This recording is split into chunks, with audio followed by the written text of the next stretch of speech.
प्राचीन काल में किसी जंगल में एक शिकारी अपने परिवार के साथ रहता था। वह जंगली जानवरों का शिकार कर अपने परिवार का पालन पोषण किया करता था। एक बार शिवरात्रि के दिन जब वह शिकारी शिकार के लिए जंगल में गया तो संयोगवश पूरे दिन खोजने के बाद भी उसे जंगल में कोई शिकार नहीं मिला। वह शिकारी सोचने लगा, कोई भी शिकार ना मिलने के कारण आज उसके बच्चों, पत्नी एवं माता पिता को भूखा रहना पड़ेगा। इस बात से वह चिंतित था।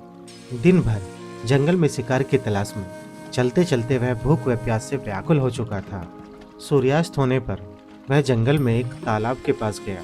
उस शिकारी ने तालाब से एक लोटे में जल भरा और पास ही खड़े एक पेड़ पर वह पानी लेकर चढ़ गया, क्योंकि उसे पूरी उम्मीद थी कि कोई न कोई जानवर अपनी प्यास बुझाने के लिए तालाब पर जरूर आएगा।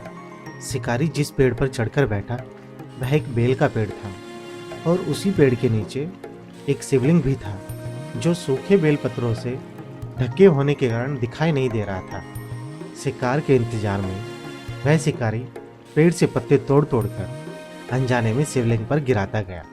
दिन भर भूखे प्यासे रहने के कारण उस दिन शिकारी का व्रत भी हो गया और उसके द्वारा अनजाने में शिवलिंग पर बेलपत्र भी अर्पित कर दिए गए। इस तरह वह शिकारी अनजाने में किए गए पुण्य का भागी बन गया। रात का पहला पहर बीतने ही वाला था कि कहीं से एक हिरनी वहां पर पानी पीने के लिए आई, जिसे देखते ही शिकारी ने अपने धनुष पर बाण साधा।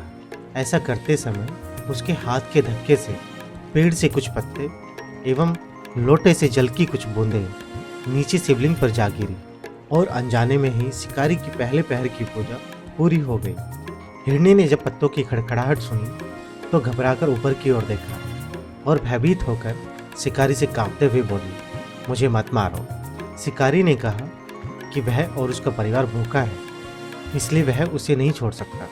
हिरनी बोली, मैं गर्भवती हूँ, शीघ्र ही बच्चे को जन्म दूंगी। ऐसे तुम एक साथ दो जीवों की हत्या करोगे, जो ठीक नहीं है। मैं बच्चे को जन्म देकर शीघ्र ही तुम्हारे पास वापस आ जाऊंगी, तब तुम मेरा शिकार कर लेना। क्रूर और निर्दयी होने के बावजूद भी शिकारी को हिरनी की बात सच्ची लगी और उसने हिरनी को जल्दी लौटना कहकर जाने दिया। शिकारी इंतजार करते समय पेड़ से पत्ते तोड़ तोड़कर नीचे शिवलिंग पर गिराते जा रहा था। धीरे धीरे रात का दूसरा पहर बीतने वाला था। तभी वहां पर एक हिरनी अपने बच्चों के साथ पानी पीने के लिए आई। शिकारी यह देख बहुत खुश हुआ कि अब तो मुझे शिकार मिल ही गया। अपने शिकार को पास आते देख उसने धनुष पर फिर बाण चढ़ाया और ऐसा करते हुए उसके हाथ के धक्के से फिर से पहले ही की तरह थोड़ा जल और कुछ बेलपत्र नीचे शिवलिंग पर जा गिरे। इस तरह शिकारी की दूसरे पहर की पूजा भी पूरी हो गई। पत्तों की आवाज़ सुनकर हिरनी ने ऊपर शिकारी की ओर देखा और कांपते हुए बोली, हे शिकारी, मुझे मत मारो। इस पर शिकारी हंसा और बोला, सामने आए शिकार को छोड़ दूं? मैं ऐसा मूर्ख नहीं हूँ। इससे पहले मैं एक बार अपना शिकार खो चुका हूँ।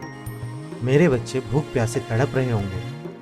हिरनी ने शिकारी से फिर कहा, जैसे तुम्हें अपने बच्चों की ममता सता रही है, ठीक वैसे ही मुझे भी अपने बच्चों की चिंता है। इसलिए सिर्फ बच्चों के नाम पर मैं थोड़ी देर के लिए जीवन दान मांग रही हूँ। हे शिकारी, मेरा विश्वास करो, मैं इन बच्चों को इनके पिता के पास छोड़कर तुरंत लौटने की प्रतिज्ञा करती हूँ।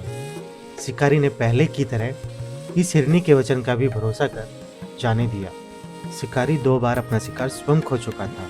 अब वह इस चिंता में पड़ गया कि उनमें से शायद ही कोई हिरनी वापस लौटे और अब उसके परिवार का क्या होगा। यह सब सोचते सोचते रात्रि का तीसरा पहर बीत रहा था। शिकार के इंतजार में बेल के पेड़ पर बैठा शिकारी बेल पत्र तोड़ तोड़कर नीचे फेंकता जा रहा था। अचानक उसने तालाब की ओर आते हुए एक हिरन को देखा। उसे देखकर शिकारी बड़ा खुश हुआ। शिकारी ने सोच लिया था कि वह इसका शिकार अवश्य करेगा। फिर जैसे ही शिकारी ने धनुष पर बाण चढ़ाया, उसके हाथ के धक्के से फिर से पहले की ही तरह जल की कुछ बूंदें और बेलपत्र नीचे शिवलिंग पर जा गिरे और इस प्रकार अनजाने में ही शिकारी की तीसरे पहर की पूजा संपन्न हो गई। लेकिन पत्तों के गिरने की आवाज़ से वह हिरन सावधान हो गया। उसने शिकारी को देखा और पूछा, हे शिकारी, तुम क्या करना चाहते हो? शिकारी बोला, मैं अपने परिवार को भोजन देने के लिए तुम्हारा वध करूंगा। तब हिरन बोला, हे शिकारी भाई, यदि तुमने मुझसे पहले आने वाली हिरनियों तथा छोटे छोटे बच्चों को मार डाला है तो मुझे मारने में देर ना करो, ताकि उनके वियोग में मुझे एक क्षण का भी दुख ना सहना पड़े। मैं उन हिरनियों का पति हूँ। और यदि तुमने उन्हें जीवन दान दिया है तो मुझे भी कुछ समय के लिए जीवन दान देने की कृपा करें। मैं उनसे मिलकर तुम्हारे पास वापस आ जाऊंगा। हिरन की बात सुनते ही शिकारी की आंखों के सामने पूरी रात का घटनाचक्र घूम गया। उसने सारी बात हिरन को बताई। तब हिरन ने कहा, मेरी पत्नियां जिस प्रकार प्रतिज्ञाबद्ध होकर यहाँ से गई है, मेरी मृत्यु हो जाने पर वे अपने धर्म का पालन नहीं कर पाएगी।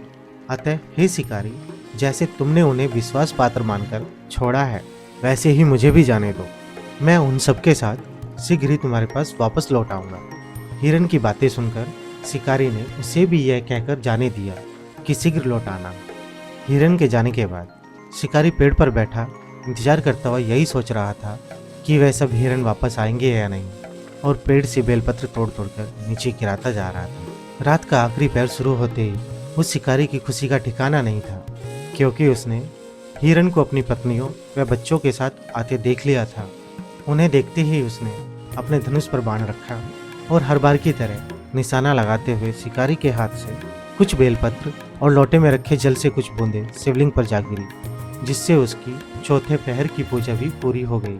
अब तक उस शिकारी के सभी पाप अनजाने में की गई शिव पूजा से नष्ट हो चुके थे। इसलिए वह शिकारी सोचने लगा, ये पशु धन्य है जो ज्ञानहीन होकर भी अपने शरीर से परोपकार करना चाहते हैं, लेकिन धिक्कार है मेरे जीवन पर। मैं अनेक प्रकार के कुकर्म करके अपने परिवार का पालन पोषण करता रहा। अब उसने अपना धनुष बाण रख दिया और हिरन हिरनियों से कहा कि आप सब धन्य हैं, तथा उन्हें वापस जाने दिया।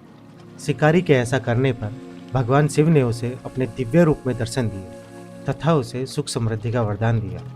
भगवान शिव अपनी जटाओं में गंगा जी को धारण करने वाले, सिर पर चंद्रमा सजाने वाले, मस्तक पर त्रिपुंड तथा तीसरे नेत्र वाले, कंठ में नागराज वासुकी तथा रुद्रमाला से सुशोभित, उनके हाथ में डमरू और त्रिशूल है। सभी भक्त बड़ी श्रद्धा से जिन्हें सहस्त्र नामों से संबोधित कर उनकी पूजा अर्चना करते हैं।